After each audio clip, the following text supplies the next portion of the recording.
Oh my goodness. Good evening, ladies and gentlemen. So happy to have you with us tonight. Boy, oh boy. It's Monday. We are now back at the beginning of the week. And this is our second week. Oh my goodness. 2 weeks of an incredible virtual intensive. My name is Nicholas Viselli. I am the artistic director of Theater Breaking Through Barriers here in New York City. And on behalf of all of our artists, our staff, I want to cordially welcome each and every one of you to Theater Breaking Through Barriers' 5th Virtual Playmakers Intensive, or VPI 5. Time capsule. I don't know. I love the introduction and I love the hourglass. I think it's really great. I can't believe that we have been performing now for one full week. We started last Monday on Memorial Day, and now we have come full circle back to the beginning of our second week. We had so far 7 incredible shows, but I'm sorry, I don't want to sell these next shows short because they are at least as good. I would say at least.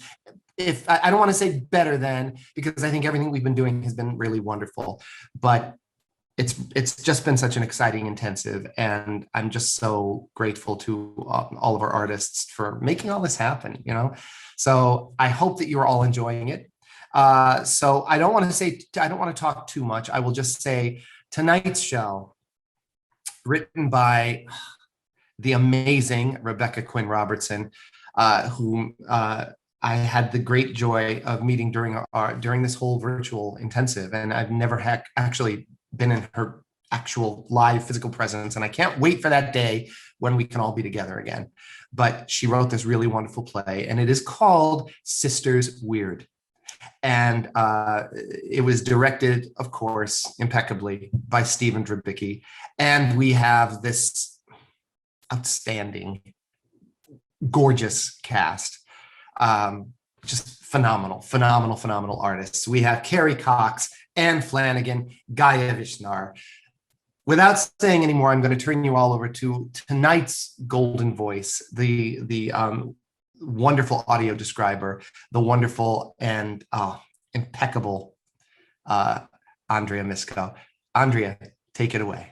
Thank you so much, Nick, and hello everyone, welcome. I'm Andrea Misko, and I will be providing any necessary audio description for tonight's play. First, I would like to remind you that during our virtual Playmakers Intensive, our stage is your computer screen. That said, currently the stage is dark. When the play begins, each character will appear in their own separate box on your screen. In our play this evening are Carey, who plays Tissy. She has long red hair pulled up off her face and wide brown eyes. She wears a sleeveless black top with a low V-neck. The right side of her top is embroidered with pink roses and green leaves. A pair of dangling gold earrings hang from her ears, and a tattoo of a rose snakes up the inner side of her left arm. Anne Flanigan plays Meg. She has dark brown almond-shaped eyes, very dark brown hair parted straight down the center and pulled off her face and fastened at the nape of her neck, exposing her high cheekbones. Meg wears a sleeveless black top. Gaia Visnar plays Allie. She has long, dark chestnut hair that falls down her back and widely spaced gray-blue eyes heavily lined in black eyeliner. She wears dangling earrings, pendants on thin chains around her neck, and beaded bracelets. Allie has on a teal-colored camisole under a diaphanous black and white patterned blouse. Sisters WEYWRD. Part 1. Recognize Dark. Tissy and Meg wait in their respective beige impersonal Zoom rooms. Meg wears an opulent shade of red lipstick. Tissy's eyes are rimmed with dark eyeliner. They're both in black. Allie is the host, but isn't there. Her video is off, her sound muted. Oh, they're all circling the end of their Saturn returns.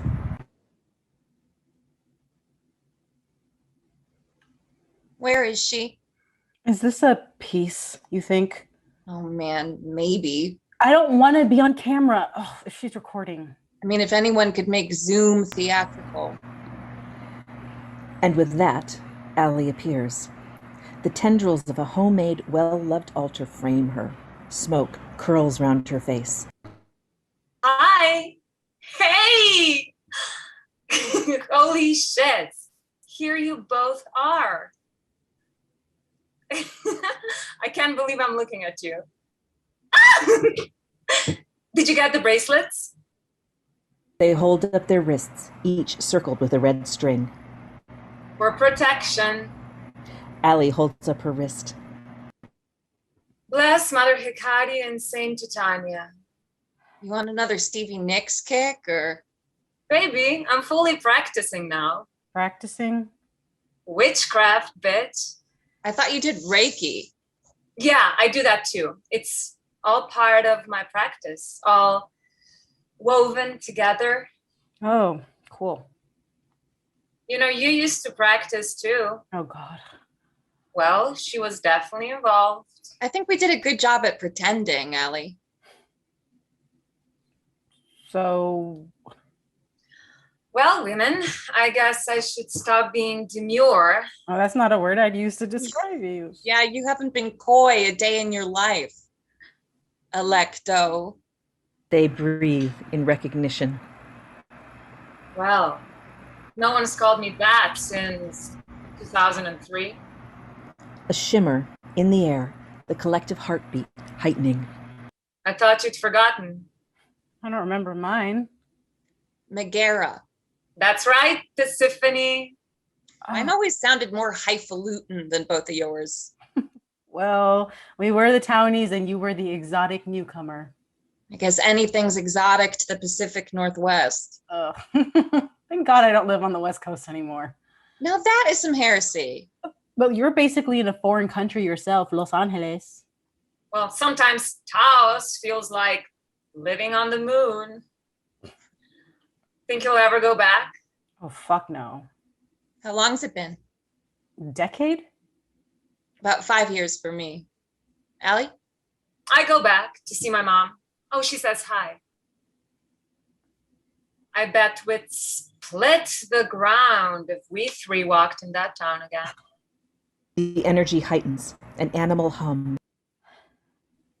So, recently I've been having trouble with some of my light work, Light work? a part of my witchcraft practice. Wait, trouble? Well, I started with shadow work ritual. Sure. Tissy. No, I'm with you. Listen, surviving my Saturn return changed me, okay? How do you know it's over? It fucking better be, dude. So, during that period, I started having dreams. Dreams of Zoom? Ooh, once a masochist, always a masochist. In the first, I was following a snake A snake.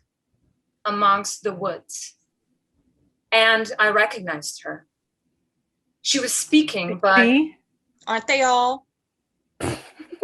several nights Sorry. I saw her, but I couldn't make out her words. I tried to touch her, but the edge of her eluded me.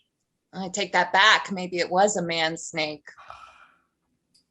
And then dreams became something else, farther in. Dreams of a dark man amongst the woods, following me. A prickle in the air. There was nowhere he couldn't find me. What are you doing? I'm telling you, But what are you actually telling us? we need to close the circle. Oh, God. What the hell are you talking about? You know something happened when we were together. No, I don't. I don't know that. I knew you'd be stubborn about this. Allie, a lot of things happened when we were together. We were teenagers at summer theater camp. Every day was melting hyperbolic technicolor. Now who's coy? What? I am talking about Vargas. No. Yeah, I do not want to hear that name or talk about him. We need to talk about him and how we were involved. Involved? It was an unfortunate, traumatic incident. We need to close the circle. It's unresolved. We didn't know how to before. Really, honestly. Can't you feel it in us? Meg, you need to talk about what happened to you. Why are you singling me out? Remember why we started? Are you truly suggesting that there's a correlation? I don't remember, okay? I barely remember anything from that time. Literally, or? What do you mean? I've done a lot of hallucinogens. I don't want to fucking talk about it. Or dissociation? Jesus, Allie. Well, you're the therapist. What do you call not being able to remember such formative events in your own life? A seething vibration coils beneath her words. I'll help. It was a sleepover. We were waiting for you because, duh, you were late. Allie. I'd started crying and Tissy made me tell her, and when you arrived with the soda, she told us both. Allie, stop it. And you ran outside and we came to find you and we ate some pizza and we realized it was all of us. Electo. And we made a plan. That's enough. The air sizzles. No one is forcing anyone to dwell where they don't want to be. Is this why you called this fucking Zoom reunion? A weird choice, yeah, I thought, but okay, why not? It can't wait until we meet in person. I can't be sure you do that anyway. A tooth-edged growl. God damn it, Allie, we did not fucking cause.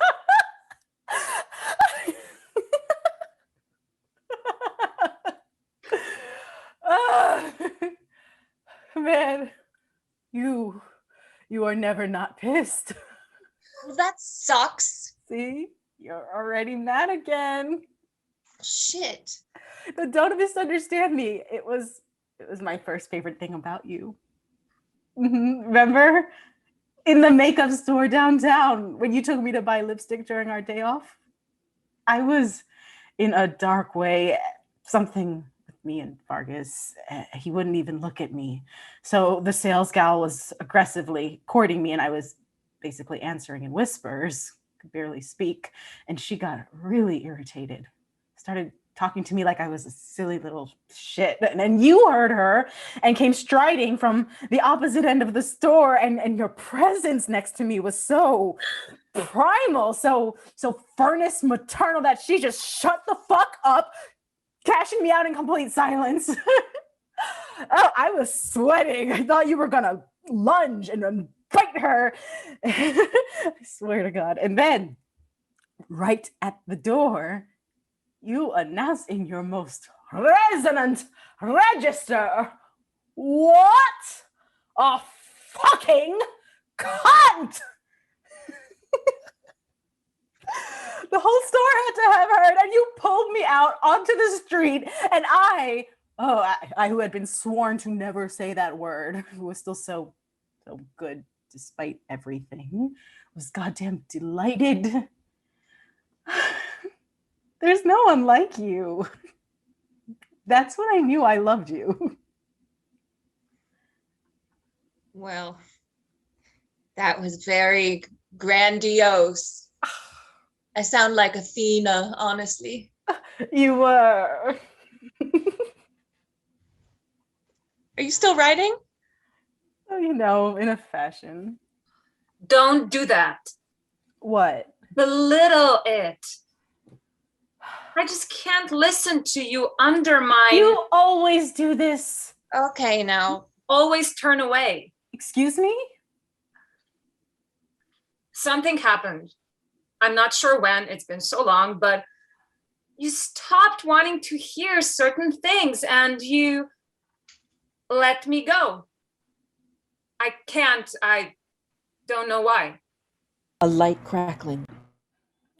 You made my skin hurt. And what do you think happened to me? When I came to Boston, you barely saw me. God, you exaggerate. We were each other's first friends. I know that. Hey, I mean, this is Zoom, man. Just say it. I don't want to have this. Say it, Megara. The air shifts. I just couldn't live up to who you thought I was. The sound of a flame curling. I didn't see anything that wasn't there. I know what she means. Who? Who? I mean this in a great way, mostly. You wanted too much.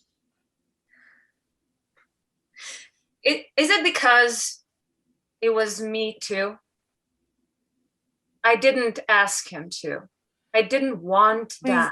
Please don't. I never would have caused anything to hurt you, ever. I know.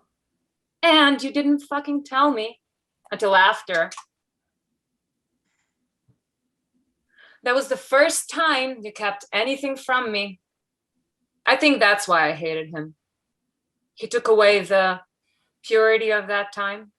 Would we call it pure? We had our own place. I felt protected there. But he changed the dimensions of our realm. And I could have withstood it if my best friends didn't make me their pariah. You did it, Allie. No. We did it together. No, I mean after. After. You wouldn't stop sobbing, singing, screaming. Don't make fun of her. No, I'm not. It wasn't about you. I just couldn't speak about everything. Not even to you. I guess I didn't think you were going to take it personally, as though we made it. Did it occur to you that he struck me down too? You were so fearsome. I was weird. You were the camp rebel queen. My favorite part of your reign was the Jenna. Oh, Jenna. Oh, God. I bet in some cruel swerve of karma, she's a kindergarten teacher now. Advertising. Ew. Anyway, that harpy was slapping everyone in the face during our lunch breaks. What kind of 13-year-old tyrannical Olsen? Anyway, on this blessed day, she's chewing me out for wearing the same color shirt as she is. And as I feel the slap about to befall me, you walk over, the hair on my neck stands even now, and say, "Don't talk to her." And of course, she slaps you, and you slap her immediately back across the face. Silence across the picnic benches. And I thought there'd be a coup and we'd carry her across the campgrounds and throw her in the lake. But alas, the look on her face, that was enough. You broke the spell, okay? Yes. It was the first time I got that someone couldn't just shit on me. Wow. I really wish I hadn't spent all our lunch periods in Vargas's room. Fierce incarnate. And yet I was so goddamn timid later. All he had to do was lock the door. The sound of something snaking through leaves. Somehow he knew I wouldn't be able to make myself protest. He must have been paying really good attention, I'll give him that. He saw how small I felt. I'd started crying. He said I couldn't find Rosalind's center. And then he locked the door. And I watched myself and I didn't recognize her.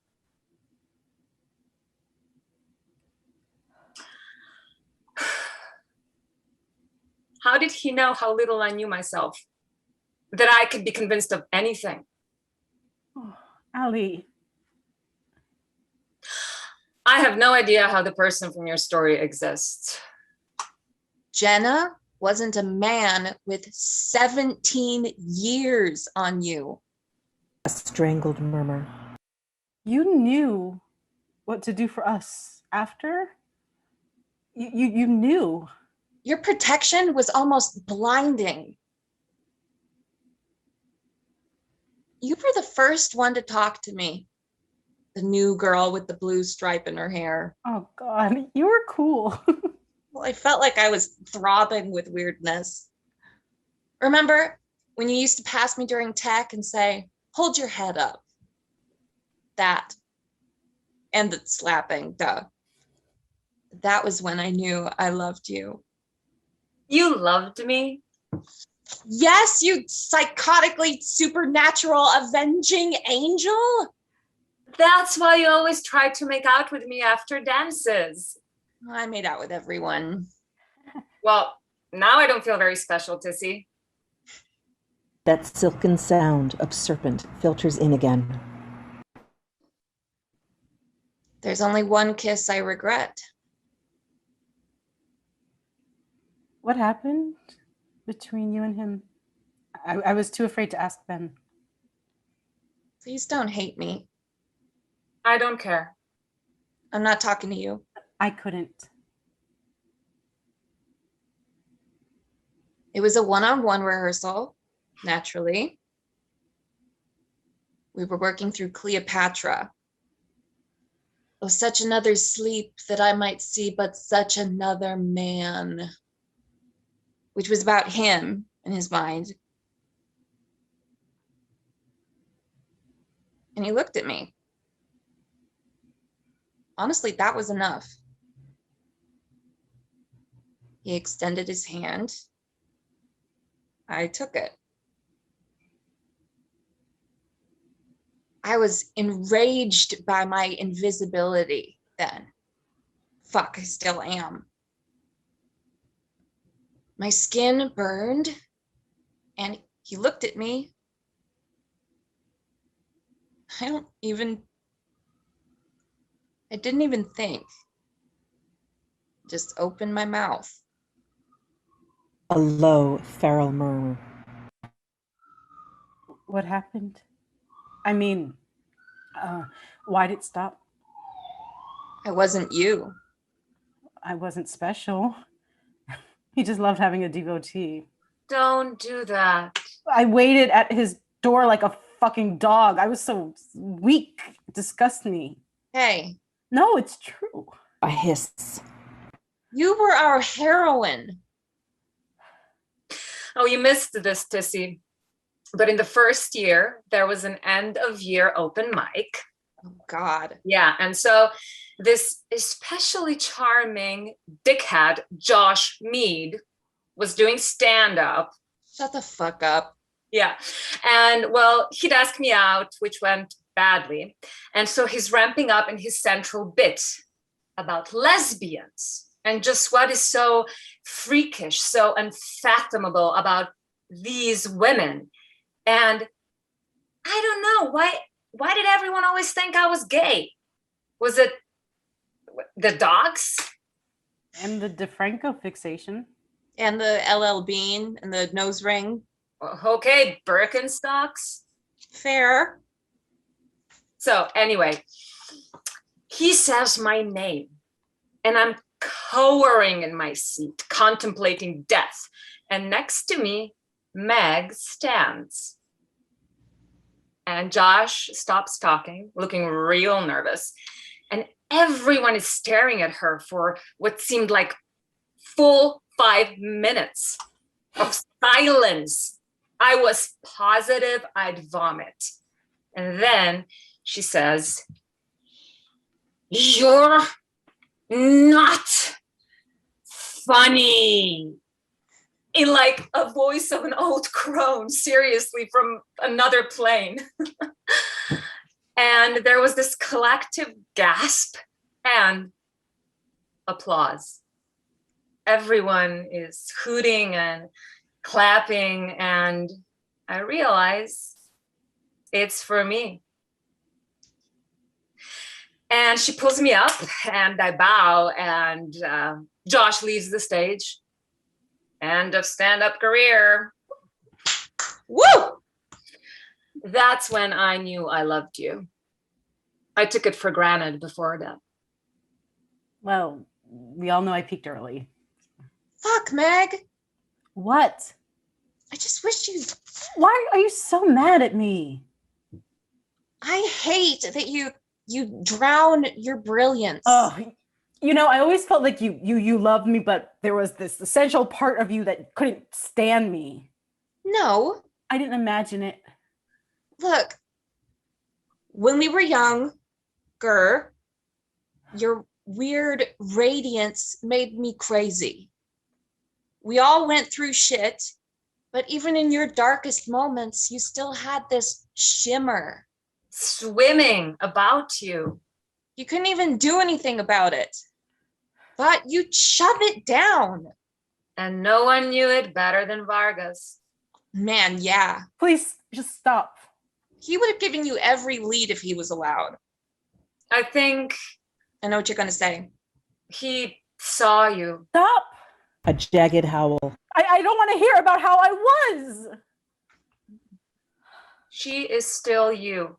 No. Then where? He died when he did. Don't you fucking understand that? Her breath lights something. I loved him. That's what I'm trying to tell you. Something burns. We feel its actual heat. I was a vengeful girl. It wasn't love. How would you know? It wasn't just that summer. Do you hear yourself? You were a girl, Meg. How can it be love when one has all the power and the other has none? I thought you didn't want us to dismiss our power. He submerged it. We retrieved it. We didn't retrieve anything. God damn it. The sound of ripe fruit splitting open. You've never known how to hold it. What does that mean? I can feel it now down in my cells, what it was like when we were together. Like I could do anything. Come on, Allie. What? It's too much. What were you? Were you in love with, like, what? That's not even funny. Weren't we in love? All of us with each other? Don't you remember? It was the first spell.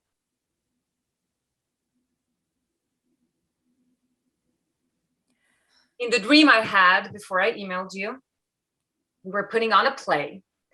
And in the climax, we'd say in unison, every moment of my life is the right time to speak. Remember? Electra.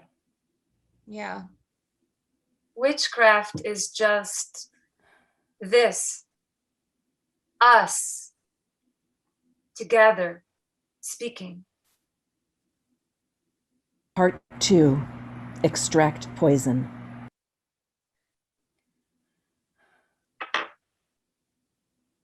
You know what I can't stop seeing?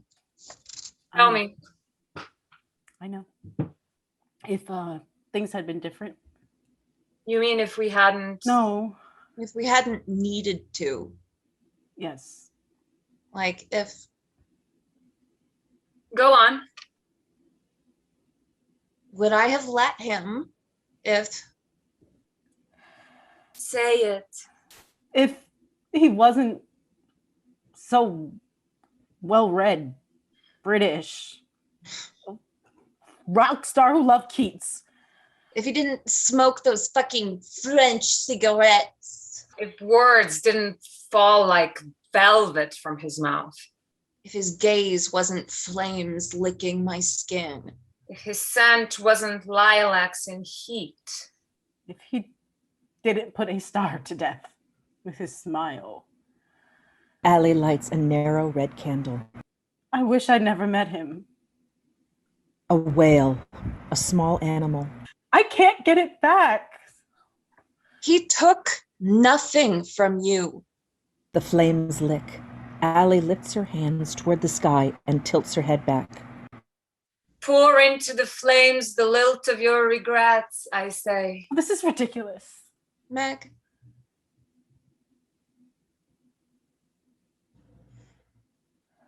Find yourself trembling on the edge of your will, I say. And nonetheless. And nonetheless, go. Go to the edge of your forest, wade into the deep dark. The sweet dark. The mother of all feeling. Feminine. A rush of wind. I feel something. All you have done hath been but for a wayward son, spiteful and wrathful, who, as others do, loves for his own ends, not for you. No, wait. It's okay. It's over. It already happened. He can't come back. He isn't here anymore. A thudding. At night. At night, It The spell- builds. The spell went so well. I was nervous. you were? I couldn't tell. I didn't know what I was doing. All I know is We had to do something. to protect ourselves. Is it protection a defensive act? All I know is this. No one was coming to protect us. The sound of flames licking dead wood. I felt it. Me too. The moment, It wasn't violence. It was a soft feeling. I saw him walking into the woods. Right to the spot where we'd said. He sat down. He just sat against the tree like a doll. His eyes stilled. That's when I knew. We couldn't take it back. And there was nothing to it. I felt his breath leave. But we didn't really. It was supposed to be a symbol, a message. A scraping against bark. I wanted him to know it was us. I wanted him to be scared to do it again. I wanted him to stop killing you. I turned his head away in my mind. And that's how they found him in the morning. A ringing. A low, dark tone. We were in warm-ups, remember? Piminy, niminy, piminy, niminy, pim. It felt like the whole thing, like we'd had a collective dream. There was an announcement over the intercom. And then he was there. Just where we'd left him. A deep, low hiss of unspooling, of relief. I didn't know. I didn't know. Lecto, We know. Part 3. Release to wind. It's the night before, 2003. We're in the dark. Electo plugs in some pinkish Christmas lights. There are some drawings and construction paper trees, like we're in a surreal wood, but we're definitely in a cabin. They never left this room that night. An altar surrounds all three. There is a thick silence. All three are wearing hoodies, covering their hair. I don't want to do this. I know you're afraid, but this is right. Meg, what if he does this to another girl? He will do this to another girl. We don't have to do anything you don't want to. I think that's wrong. Hey, we said she could back out at any time. Well, I changed my fucking mind. You think I'm a coward? No, I think your feelings are less important than protection. Whose? Other women's.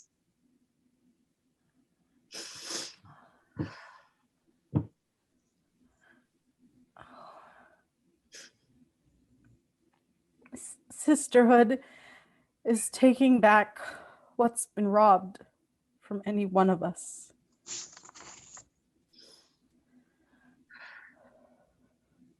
All you have done hath been but for a wayward son, spiteful and wrathful, who, as others do, loves for his own ends, not for you. Oh, Mother Hecate. Hear our prayer. Their faces enter and exit shadow, flame spattered. They tilt their heads back and release the mournful wail, boundless, ravishing. They look forward into the dark together.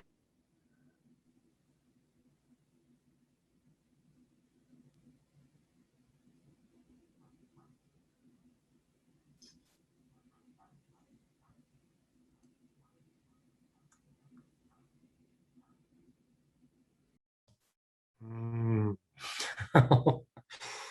Wow. That was incredible. Really, such beautiful work, such beautiful writing, and so powerful. And I promise I will never do anything to hurt any of you. I promise you. Can you all come back here? Ladies and gentlemen, oh my goodness. There's Rebecca Quinn Robertson, our brilliant writer. Oh my God, Carey talks. Stephen Drabicki, our director. Woo! Gaia, Visnar, and Flanigan, and of course, our wonderful audio describer, Andrea Misco. You guys, such wonderful work. Oh my God. It's such a, wow, there's a lot, there's so much in this. It says, to me, it says so much about, so much. Really the bonds that have been created by the three women, the three sisters who are so connected. It really does. It covers a lot of ground, and I want to talk about it all. I'm going to try to be quick because I want to give you guys a little break so we can discuss it. We can have a little bit more of a detailed discussion for all of you who are going to join us at 8:30 when we do it again on Facebook. But let's just talk about this now. Rebecca, I'm going to start with you because you, first of all, you're so wonderful. As an artist, a writer, and as an actor, you do everything. You developed this play with our workshop. Is that correct? Mm-hmm. I'm so excited about that. Can you tell me a little bit about what it was like for you to develop this work in this? TBTB had done writers' workshops years ago, and we had stopped them. And so I had been coordinating things with the wonderful Jeff Tabnick, who is just ideal for all of this, and he just sort of coordinated it. And I'm just curious, was that process helpful for you? Oh, yeah. The group was so supportive. And so it was just honestly great just to listen to everybody's thoughts. And it was such a wonderful group of human beings. But I had been trying to figure out the process by which I would be revealing what happened, the plot. So I was like, I don't want to have this play be like, hey, we're three best friends and we accidentally killed our acting mentor with whom we were all actually also having these strange romantic relationships. I wanted it to sort of trickle to the audience in this riddle-like way, which also felt much more emotionally true to me. Three women wouldn't get together and be like, hey, so they would be, it would feel. Remember the time we killed that guy? Yeah. So remember when that guy died? And they really helped me because I think I feel like I came to the first part. I didn't have this, the first meeting that we had, I didn't have the second part complete because I knew there were these holes. So I came to them with the first and the third, and they were just so helpful and just encouraging. I was like, are you getting the relationships? Because that's really what this is about, really. And they were just so helpful with their feedback, and it kind of gave me the confidence to keep going with what happened, because they were like, yeah, we're with you. You know how to fill this in. Just do it. So it was so helpful. I love it. I think it's, and again, I love the fact that I think you very clearly really flesh out the relationships among the three, the three women very, very well. Also, and I mean, you have to have a good muse. And was so tickled because I've worked with Carey and Gaia before. So this third witch I had to meet, but I was like, these are awesome women. This is such a great scenario for me. How fabulous. And I just want to tell you guys that I was just feeling so emotional progressively throughout that. That was a wonderful experience. I was like, oh, wow. It was so satisfying to watch. Yeah, it was wonderful because you had really three very strong, really, really powerful artists, three actors who were bringing this all. And yet, and Stephen. Well, of course, I didn't get to Stephen yet, but I'm just saying in your what you do, I mean, you just have these wonderful presences, and you were able to very clearly define who you all were as characters. So it sort of created this wonderful triad, I guess. And that was really very, very exciting. And of course, the slow revelation of what ultimately happened, what they ultimately did, it should not come until the end, because that really, it's so important that we understand them before we can understand all the rest of it. Right. Really well put together, really beautiful. Oh my goodness, no, thank you. Stephen, I have to ask you again, I think you had such wonderful material to work with, and such wonderful artists to work with. Tell me what it was like for you to put all of this together. I'm really, really curious. Yeah. Well, the script is really rich. There's so much material in there, and I mean, ultimately, it's really deep subject matter. It's like really traumatic stuff about 13-year-olds and a 30-year-old man, and like, ooh, do we really want to go there? But then again, it's like from this trauma, like these three women have formed this relationship. And call it a sisterhood. I mean, call it whatever you want. They have a coven. They have whatever it is. There's like a tie that binds them together through their trauma. And personally, I just kept bawling every time I would watch it, because there's so many things that Rebecca has written that are just really powerful. And it's just a really beautiful piece, I think. And yeah, again, like you said, three wonderful actresses to pull it off.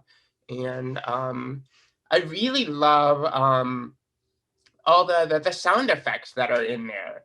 And it's very much like kind of just a memory piece. Like it goes with the theme very well, like time capsule. We see these women, at 30 years old, and then a flashback to 13.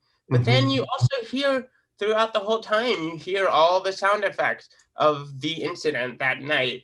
And it really helps set the tone. And I would really love to see it as a full piece. Absolutely. With all these sound effects. And I just feel like there's just so much magic and like theatrical magic and all kinds of magic in this piece, and it's just really wonderful. And I just really thank you, Rebecca, for bringing it to us. And I just fell in love with these characters and their relationships with each other, and Yeah. Just really good, rich drama is what it is. And, you know, and I love that. One of the things I've been sort of talking about, and I know I mentioned it earlier, is the idea that now that we are, first of all, we're going to continue doing virtual theater. This is such an important thing for us. And who would have guessed? Who would have guessed a year ago that I'd be saying that? I never thought that this could ever be real theater. It's like, it's just online stuff to keep us busy. But no, this was probably one of our company's most productive years ever. The fact that we worked with so many artists over this year and really generated and created so much incredible work is a great testament to all of that. But what I would like to do is we always did this process. When we did it live, we have our Playmakers Intensive, and then we would do another project called our Playmakers Redux. And what we ultimately ended up doing was saying, we're going to take, we had created a lot of plays during our intensives that nothing ever was ever done with them. And we thought, well, there are really so many great shows, and some of them I think just need a little more development. So we created the Redux so that we could take some of the shows that we thought were really good that needed a little more development, turned it into a longer process. And then we actually rented like a little black box theater and did like 5 or 6 performances of like evenings of all of the shows. And it really allowed us to flesh out the shows a bit more. Now I want to take some of the things we did virtually and translate them to live performances. If we were going to do this play live, I'm not saying I would direct it, but certainly one of the things I would suggest is with the sound effects, they should be created live on stage. You should have live artists on stage creating that stuff. You know, in the corner, you don't see them, sort of in a shadow or silhouette, but you know they're there because you hear all of the rattles and the this and the that and the fire crackling and all that. That to me, you know, helps to illuminate all that and bring it to life, so that when cool. Yeah, so that when the three sisters come out as younger girls at the end, that whole thing can become really exciting. But I love the idea. So yeah, that's when I watch this is what's going through my head here. I thought the sound effects they're so important and they're so paramount.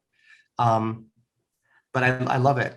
And I have to say, I'm so grateful that you were directing it, because I think you need someone who's very sensitive and very in tune with all of this to really allow it to grow, to sort of guide it and coax it in the right directions and not make it become more of this or less than that. And I think you were just a really perfect choice to direct this. You know, again, thank you, fate, because I had nothing to do with it. It was just the way it went. So, so now all three of you, my goodness. Well, as Rebecca said, she had an opportunity to work with you, Gaia, and with you, Carey, but not with you, Anne. So I'm going to start with you. What was it? Tell me what it was like, this experience working with Rebecca, and of course with Carey and Gaia. Well, it was really lovely. So I remember Rebecca put a meeting together so that we could all just meet for the first time. And that was weeks before we all started rehearsal. And I mean, she's obviously quite lovely. So, I mean, that was really nice. And then I think we saw you again the first rehearsal, right, Rebecca? And we got to ask you questions, because I know I remember I had a lot of questions at the beginning. But then, yeah, after that, it was I was gonna say Ali and Tizzy. It was us with Steven. And I mean, I think we all just are very open and flexible. So it felt like a very comfortable environment. Everybody was just, you know, working through it, the material together and learning together and discovering together. So I really appreciated that. So, I mean, to me, I didn't really think again that, oh, I hadn't met these, you know, lovely ladies before. It was more just, everyone is just like, you know, super same team. We're just like discovering and learning and asking each other questions and figuring things out. So I really appreciated that. And Stephen gave us, you know, the space to do that. Oh my goodness. Yeah, I think it was wonderful. I think you all, again, you all created such wonderfully rich characters, and you're all such such talented actors that you can actually, when you get to a point where you actually can see that that the acting has sort of disappeared, you're actually listening to each other and reacting based on what you. What did I do? I turned myself off. Sorry. Based on what you're hearing, that's because that it allows you to really just get lost in it and to move forward with it. Carey, this is, I think, the second time you worked with us on a virtual intensive, and I'm like, wow, where the hell were you? Come on, we need to do more together. I can't wait. Let's do it. Yeah, we totally will. We totally will. It's been so fun. Yeah. And my second time working with Rebecca, which is such a gift. And on the first project we did was so excellent. And this is another form of excellent, but so different. I mean, it's still Rebecca's voice, but just so cool as an actor to get to do such different things. It's fun and just as complex. She's just a great writer. It was really fun. She's, amazing. And again, to see that level of depth, this is the third play you wrote for us, Rebecca, yes? And Gaia was in the first one that you wrote for us, which I had the great pleasure to direct. So tell me, Gaia, first of all, welcome. I didn't get the chance to welcome you back. You're now no longer in Slovenia. Now you're back here. Are you in New York? I'm in Vermont currently because I'm working on another play. Yeah, but I'm so happy that I don't have to do these at 3 a.m., which I was still happy to do because I love working with theater, breaking through barriers. It's been very precious, especially in the past year. But yeah, this time zone feels better. Yeah, it's great. It's great. I'm so happy. I just think you guys were so wonderful. I was texting Tucker, forgive me for, but I certainly said this is certainly one of our most beautiful casts. All of you are just so beautiful inside and out. And I'm just so grateful to all of you for really delivering such a beautifully rich play with a lot of complexity to it. There's a lot of a lot of thought put into each of your characters, and all of you just really were able to dig into that and play it. So it was beautiful, beautiful work. I can just say real quick, I think that's out of all the intensives I've done, this was the one where we made the most discoveries as we went in about the relationship. And I felt we didn't have enough time because we were discovering so much all the time, which is super precious and great writing. It is. It's wonderful writing, and again, to be able to put all of it together in a short time, and also in a short play format, I find quite extraordinary. I know short play formats are very challenging. A lot of people like to tell me, it's too hard you can't really create characters in a 20-minute or 30-minute play. You need more time, and I just sort of I would be able to hand them this script and say, okay, here. You're incorrect about that. So again, I want to thank you guys. Listen, it's 8:24, so I'm going to wrap this up for now. I want to give you at least a few minutes to compose yourselves, use the restroom, get a drink, do whatever you need to do so we can get ready to go at 8:30. So thank you for all of your incredible work. Andrea, thank you for such wonderful description. We'll have more of a discussion in the next hour, okay? But you're wonderful, really want all of you. Thank you so much, Stephen, Rebecca, I love you all. All right, and I want to thank all of you for watching and tuning in tonight. It's such a pleasure to be able to bring this work. In this level, I mean, the fact is this play did not exist a few weeks ago, and this is a workshop, so this play is developing and growing, and I think it's really exciting for audiences to get a chance to see how we work, how we develop work, and on so many levels, not just from the richness of the words, but how we want to present it here, how we want to make it accessible, and how we can continue shaping that and growing it. I'm just so grateful to all of our artists for being able to elevate our company and again, to be able to share it all with you. So as I wanted to remind you, this is Monday, we have a whole week of shows. So please, I hope you'll tune in. Tell your family, tell your friends, friend us on Facebook, subscribe to our YouTube channel, go to our website, tvtv.org, and you can see everything that we're up to. And if you really love what we do, there is a donate button at the top of our homepage at tvtv.org. If you want to share some love that way, we would not only appreciate it, we would take that very, very seriously, because when you invest in our company, that is a partnership which we value greatly. So we hope that you'll consider all of that. And most importantly, I hope you'll consider coming back tomorrow night. We have another amazing play by the fabulous Anita Hollander. Anita is another one who does everything. She writes, she directs, she acts, she sings, she does it all. And she wrote this really beautiful piece called Soul's Highway, the guitar lesson. And it was directed by another newbie to us, David Adam Gill. So happy to be working with him. And we have this really incredible cast. We have Bree Klauser, Adrien Smith, and guess what?